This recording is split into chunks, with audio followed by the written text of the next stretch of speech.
Good morning. Assalamu alaikum. May peace and blessings of the Almighty be upon each and every one of us. Today is the press conference of the Council of Islamic Organizations of Greater Chicago. May 1st is a day of advocacy for the Muslim community here in Illinois, when we seek to meet with the policymakers of our state to advocate for policies that impact the Muslim community throughout the state of Illinois. This year it's a little bit different because this concern goes beyond the geographical boundaries of the state of Illinois and extend all the way over to Gaza. So let me begin by having some opening remarks by the chairman of the Council of Islamic Organizations, Dr. Abdul Ghani Hamadi.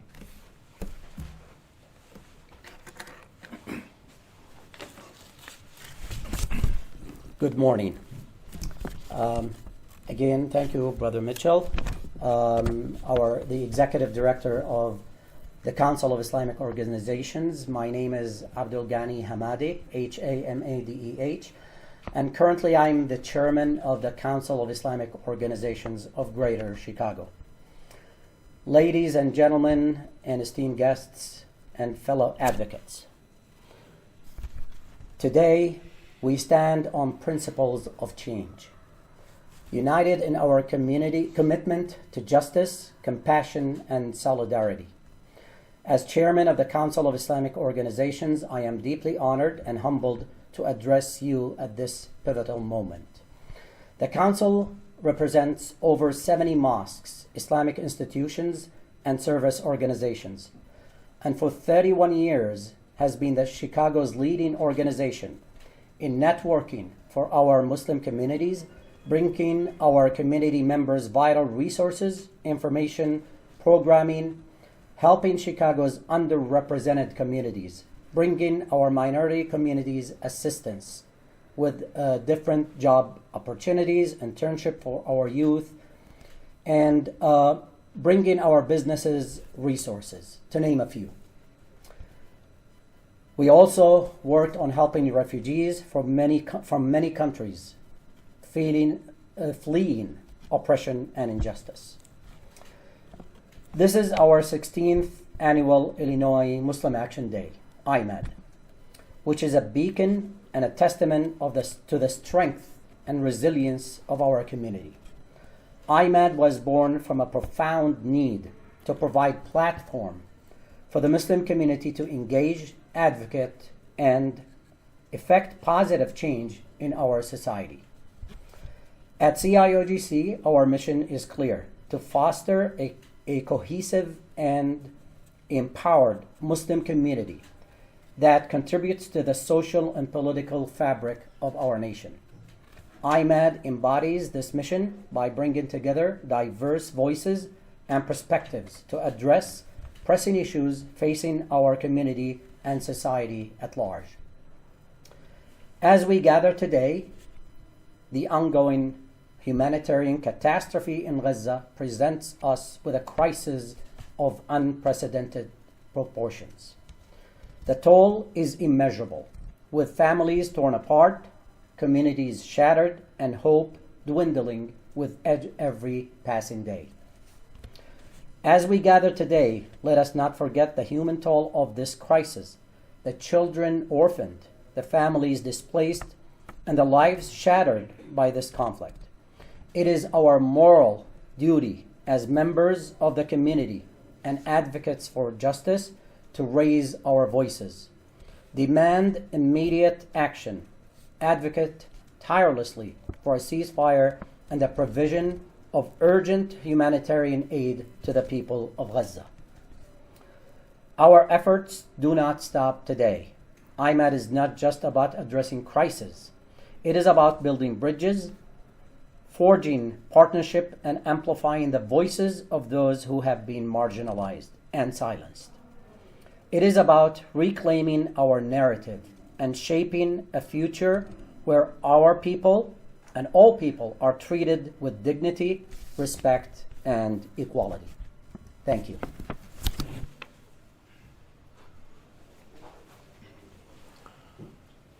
The civic engagement for the council is led by the chair of that committee, Brother Shafiq Abu Bakr. And he'll come in, he has been the architect for the advocacy that we're dedicated to this year in Springfield. And we'll ask him now to make a few remarks regarding that platform. Thank you, Brother Mitchell. Assalamu alaikum and good morning to all of you, our dear friends, allies, and fellow advocates. My name is Shafiq Abu Bakr, spelled as Abubaker, and as Brother Mitchell, I am the chair of the Civic Engagement Committee at the Council. I deeply appreciate your presence today, your unwavering support, and the dedication of our legislators in advocating alongside us. Together, we demonstrate the power of our shared commitment to fairness and justice to all. This year, we have championed 3 bills: Healthcare Availability Bill Grants, Automobile Insurance Coverage, and Children's Adversity Index. We hope these measures will help create a more inclusive and equitable society. This is the 15th IMAD, as Dr. Hamadi mentioned earlier. As we stand together in solidarity for fairness, this year especially, we stand here with profound sadness, which fills our hearts. Our hearts are heavy, thinking about the thousands of innocent lives lost and millions suffering in Gaza. The Illinois Muslim Action Day is more than just an event. It's a reminder of our duty as citizens and people of faith to uphold justice. We cannot ignore the crisis in Gaza. Real lives are at stake. We must amplify voices, demand accountability, and hold those in power responsible for the suffering.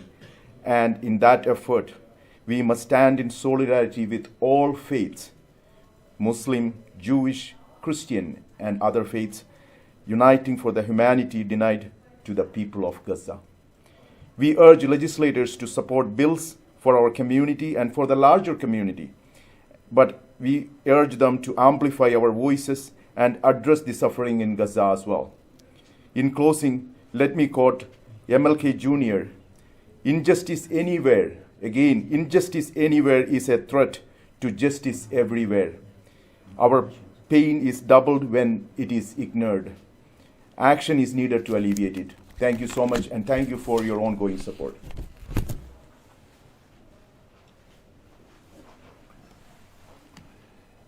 As Shafiq just mentioned to us, we have 3 bills that we will speak to. But before we address those bills, we have a special guest for us to participate in this press conference. We have Dr. Chandra Hassan. Dr. Hassan is affiliated with MED Global, a world relief agency, and he has firsthand experience in his capacity as a physician working with MED Global for what is happening from a physician's point of view in Gaza. So I would now call to the podium Dr. Hassan. Thank you. Good morning, everyone. Assalamu alaikum. My name is Chandra Hassan. I'm a general surgeon from Chicago.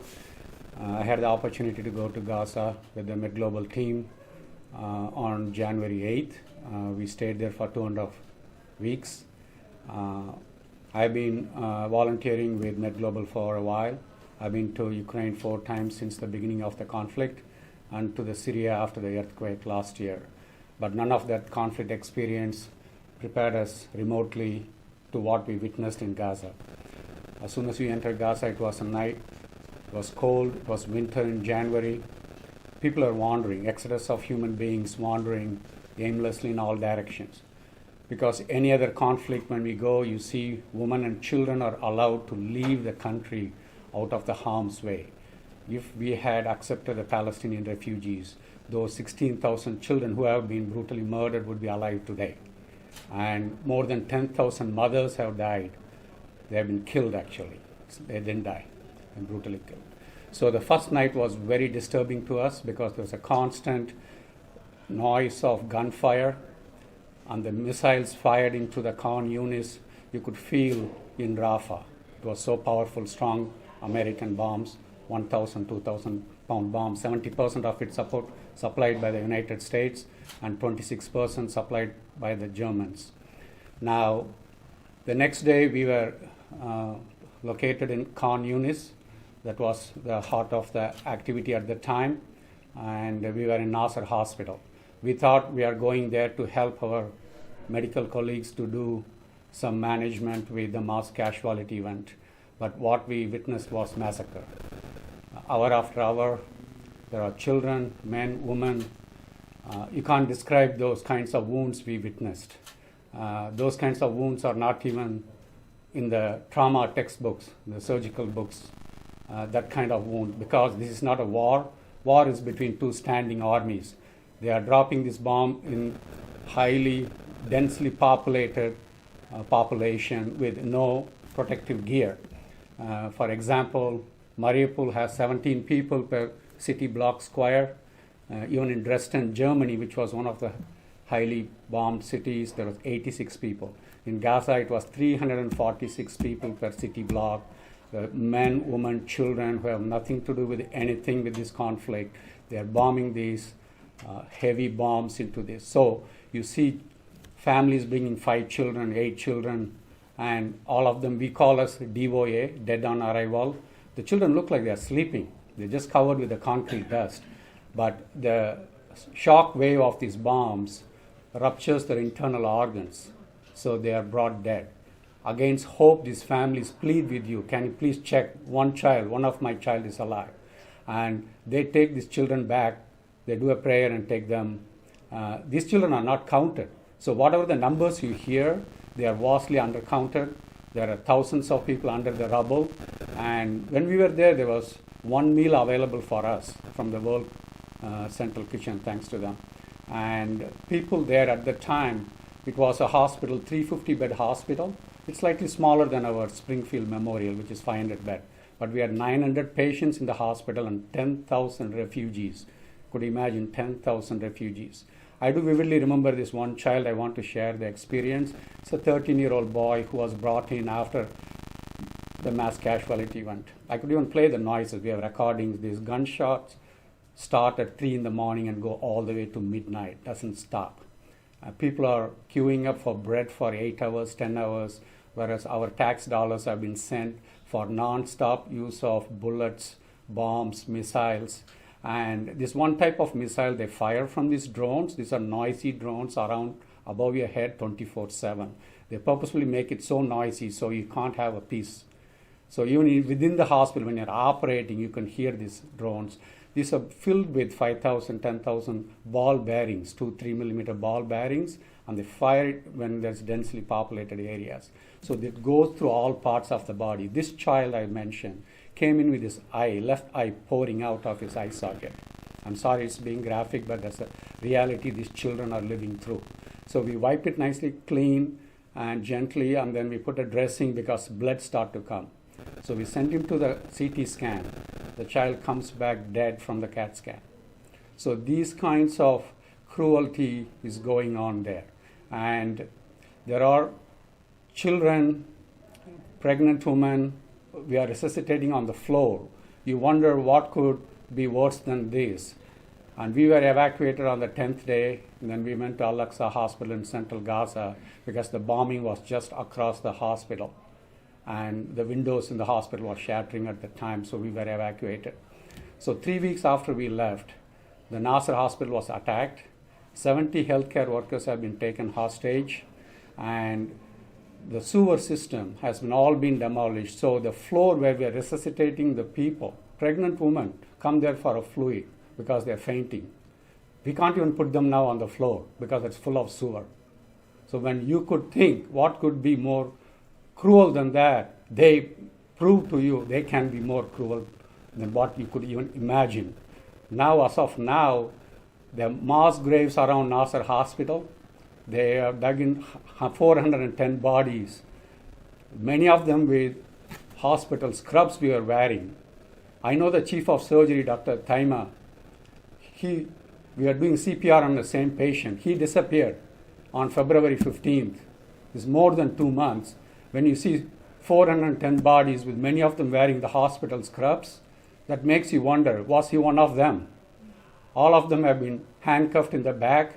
Many of them are in hospital clothes, patients with their catheters attached in the body, with the orthopedic metal stuff, whatever surgery they went through. So we need to have this as the front page news. This is a massacre. This is a genocide. And after 7 months, that's not one American or Western European journalist in Gaza. Not one. Are we still a free press? We need to ask that.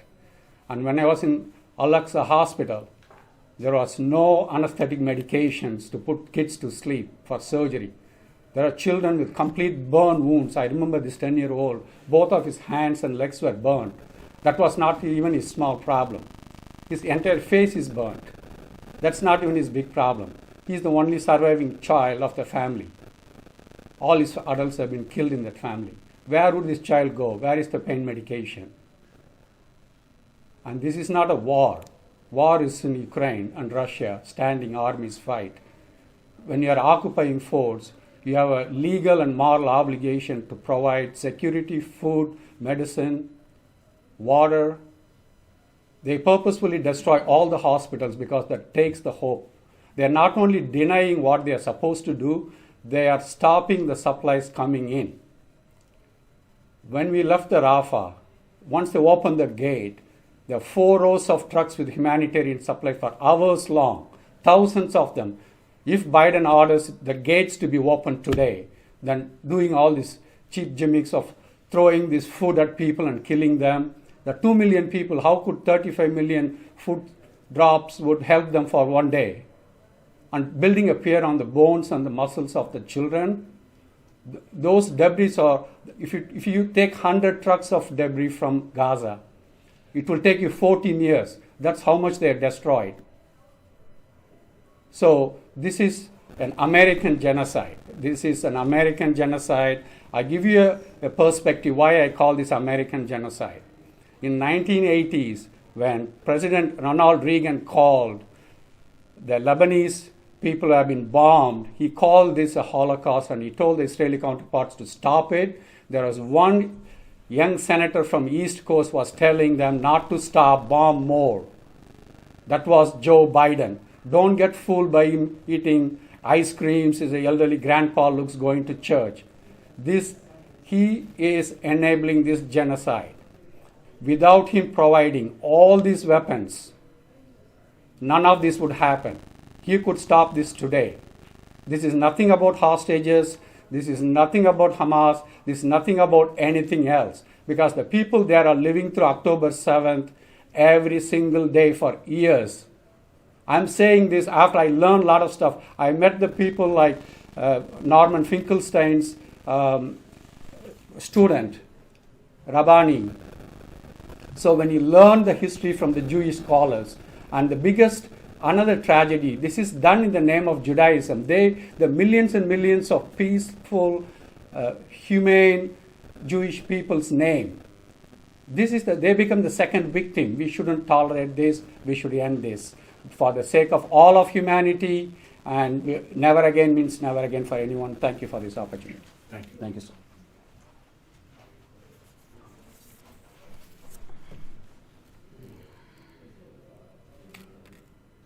The passion is there, clearly there. This event has affected many citizens right here in Illinois. Chicago has the largest, if not the second, the largest Palestinian community in all of the United States. We all know of families and friends who've been impacted, who've lost family members in a matter of a day or two. This is a humanitarian tragedy. There is no respect for the sanctity of life. This is not a political move. It's not whether you're a Republican or Democrat. Your politics don't matter. It's not a matter of whether you agree with the right to defend or tactics of war.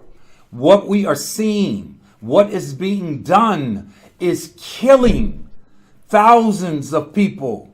And as Dr. Hassan just mentioned, we don't even know the exact number because the buildings are being bombed and bulldozed. Our appeal as the council is to each of us. It's embedded in our faith traditions, regardless of our faith, that we should respect the sanctity of life. It's embedded in the laws of our nation, whether it's in the forms of the Bill of Rights, whether it's in form of other constitutional provisions, or in treaties we execute with other nations. It is that we must respect the sanctity of life.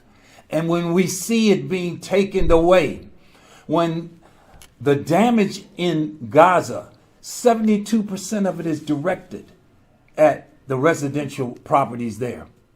When we look at the ultimate damage on homes, how can you ask people to go back to home when over half of the homes are gone? 62%. How about this? No water. You know, the UN, the World Health Organization says the average human being should have 50 liters a day to sustain life, whether it's for just ingestion, for cooking, hygiene. And it said, and then the United Nations figure they shared is in the cases of emergency, like in times of war, human beings need at least 15 liters of water to survive. Now, what have these international agencies reported to us? Gazans, they have but 3 liters of water today.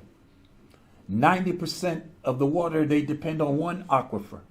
And that aquifer is polluted with chemicals and human waste. This is a moral tragedy. This is the message we intend to convey to our leaders, to speak out, to join us, as well as other faith leaders, as well as many organizations across the world. They're saying there must be a ceasefire, it must be immediate, and the humanitarian aid must be allowed in. This is our message to our legislators. This is our message to the citizens of Illinois. And we urge you to join in this call, to join in the petition that the Jewish Voices for Peace is circulating, demanding legislators to sign on and send a letter to President Biden and say, stop this and bring a ceasefire. And we're also asking you to sign on a petition that's being circulated by the United States Council of Muslim Organizations. Once again, you taking your voice, your pen to paper, and asking your legislators to demand a ceasefire, to end this genocide that we are witnessing occurring in Gaza. So if there are any other questions at this time, Dr. Mahdi, if you want to make any closing remarks, we would open the floor to questions, and we'd ask the speakers to step up if there's any questions to be directed. Again, thank you for being here. This is a humanitarian crisis.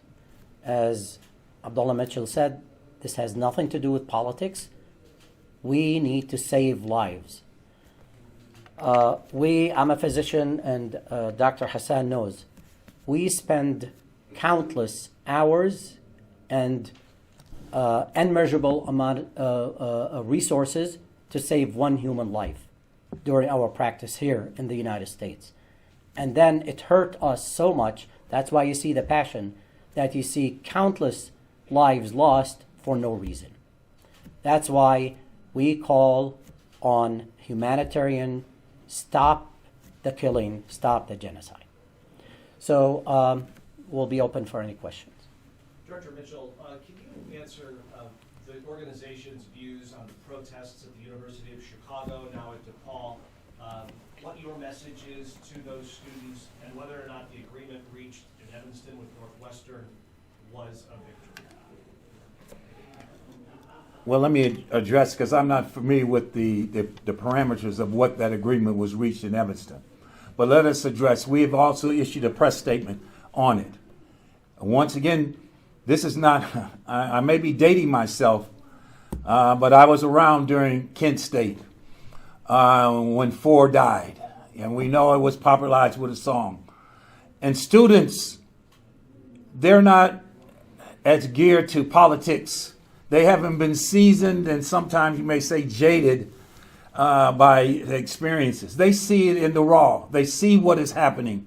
And they're expressing their emotions. They're expressing their opinion. This must stop. We've given you the reasons why this morning, why it must stop. Now, we're not here to account for those that I saw some picture or some student had a hammer in his hand at a window. We do not endorse lawlessness. We do not endorse the breaking of the laws. But what we do endorse and what we do advocate is that the leaders of the university must open the doors and have meaningful conversations. You can't just say, call the police and expect that solves. When you suppress a problem, it's still going to come out. And that really is the message as it relates to the situation with our students. You talk about meaningful conversations. Have any of your partner organizations hosted interfaith dialogue sessions with, different synagogues or other cultural centers? We have. Let me say, we've had during the month of Ramadan, which is our holy month of fasting, we had a meeting with the Archdiocese where Cardinal Supich attended, and he also joined voices calling for a ceasefire. We had another meeting with the Methodist Church, and they also issued a resolution calling for the end or a ceasefire. So those are some steps that we've taken. Clearly, let me don't dance around the elephant in the room. Our relationships with the Jewish community is not what it needs to be or what it should be. Once again, if I've got people right next to me that I deal with on a daily basis who've lost family members, and they're reacting to the pain and the suffering that they hear. And if we as a community don't stand up and say enough, stop the violence, stop the killing, then we're going to continue in this circle, what I would call one trying to blame the other. We're here to bring that message of the suffering that is happening in Gaza to motivate all of us to demand a ceasefire. Yes, sir. Yes, I'm part of a grassroots movement calling for ceasefire, approaching all of the municipalities in the Chicagoland area. And we have been successful in at least now 10, including the city of Chicago. How can we leverage our movement with the CIOGC so that we have a stronger support for that effort? Well, first, thank you. Thank you for the work you're doing. And we do reach out. And before you leave, we're going to talk. So how we can collaborate, how we can further collaborate, even what we're collaborating with the Jewish Voices for Peace. Because once again, the attempt of the media, strike that, I won't blame the media. The message from the media is that it reinforces these divisions, reinforces the partisanship, trying to define it, just as the earlier question that is now being used about the student protest. This is not about the effects of the protest. It is about the message that's being carried. It is important for all of us to understand this message, continue to work together to bring a ceasefire in Gaza. So I'm just kind of curious where your organization, what they would say is the reason why this is happening. So like the reason why there's a war going on and you're calling for a ceasefire and yes, so like what the leadership in Gaza, what do they want? Okay, let's not frame this. Your question framed it, how are we going to answer a political question? Right? That's not the issue now. The issue is it's elevated beyond a political dispute or political justification for whatever actions. What we are witnessing in Gaza is genocide. You can't tell me with 72% of the the places where people called home is now eliminated to say, hey, this is only a war. Right. We don't want to delve into that debate. We want to appeal to the people to address this as the issue that it is. It's a humanitarian crisis. It should stop, and then let the political mechanisms take whatever it be to bring resolutions to these problems, but not at the expense of killing thousands upon thousands of people to deny them water, deny them food. They're at the point now of over half the 2 million people in Gaza are facing famine. This is the tragedy. I think we're... Yes. Okay. Yeah, I just want to thank everybody for being here. And again, I want to repeat what Brother Mitchell said. This is not about politics. This conflict has been going on for years and years, and we don't believe that this genocide is going to help end the crisis or end this conflict. A conflict can be solved by many ways, and I don't know if I have the answer or anybody else has the answer, but right now it is about humanitarian, about our humanity, upholding our humanity. Thank you. Thank you. Thank you.